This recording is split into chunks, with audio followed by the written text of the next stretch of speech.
Well, for to make a crew, there was a crew of 7 men when I was out. There was the gaffer, what they called the foreman. And then there was the towmen, 2 towmen, and the 4 boatmen, 2 boats, 2 nets, and then there was each towman, that made the shot. The other towman stayed until the shot was rowed, twined it in, and he walked away at the short head for his stow then.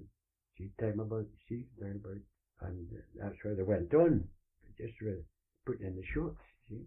Maybe put in about, say, maybe 11 to 13 shots in a tide, see, something like that, see. One boat maybe have 70 shots, another boat 6. Another boat would have more than they started the first shot the next time, see. Up above Newbury was all above what they called the Reekit Lady station. That was a cairn opposite Newbury. They were all up the water shots, like with the tide always. Down the water, that was the summertime. And really, it didn't start killing much fish down the water until, maybe July. July was the best month for July and August. How many fishing stations would there have been on the Tay? Well, take the whole lot. In the spring of the year, there'd be Stanley, Cleakham, the Lemmy, the Stoke, the Byroad, and Sherry, Fluky, the Venture, Gurnall, the Bus, the Gurnall one, there was Carpow and the Winder. Well, that was all above Newbury, right down to the Riekit Lady.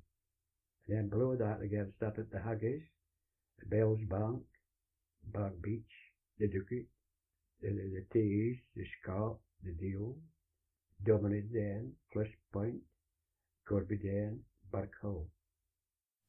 You needed 2 men in a cobble to row the boats with the nets at that time. Very heavy nets, hemp nets and hemp ground ropes and chains in the middle of them and everything. It was very heavy nets they used. And you had a big hand winch on the beach for pulling the net in with, You had 4 men for it as well, so it was a labour-intensive thing at that time.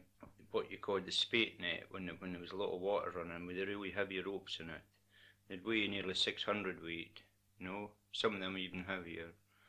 Where now, with nylon ropes with a lead running up the middle of them to keep it on the ground, and nylon nets, which don't carry any water hardly. They're only maybe 200 weight now. They're much easier managed. Well, in the past you needed maybe 4 men to carry it from low tide mark up to high tide mark. And the thing with the hemp nets, you had to spread them after every shift to let them dry, or they rotted if you left them in a heap, So we rigged up a railway to run it up from low tide to high tide mark.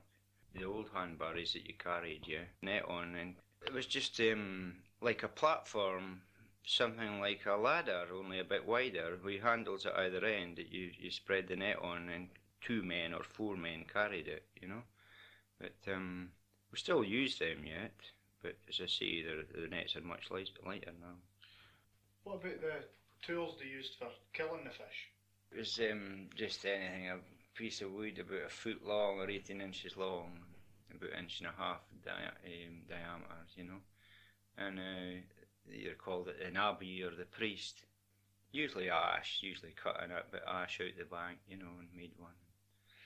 Some of them had them all carved up to look good, but just about anything did, really. And what do you make the cobbles with? What kind of wood is it? Larch on oak, as they call it, oak timbers and larch plants.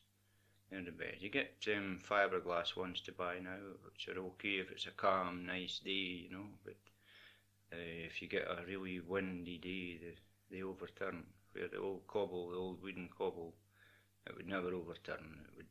You can fill it with water right up to the gunwales, and you can still sit in it with your feet in the water, you won't drown, as long as you stay in it. Very safe boat. First, your net was laid on the stern, and then you proceeded with your 2 men in the boat. You went up the short head.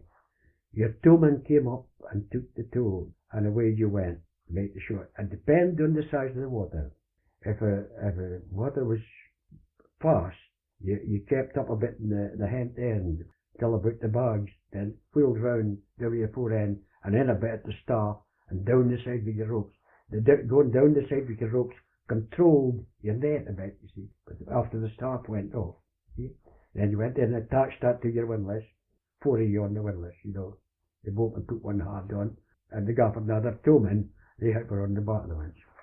So you put it on the big gear to begin with, then when it was swinging around the tight, when you had control of your net, you change it into the little gear, and that was that. And then you see when your rope was tightened on your net, it was tight in the fore end of your net and keep your net right for it's coming round, you see, in a circle. Your net come right around the circle, see? And then what do you call it?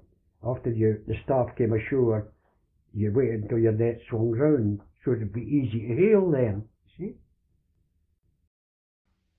Between Stonehenge and Lawrence Kirky Term I did feed.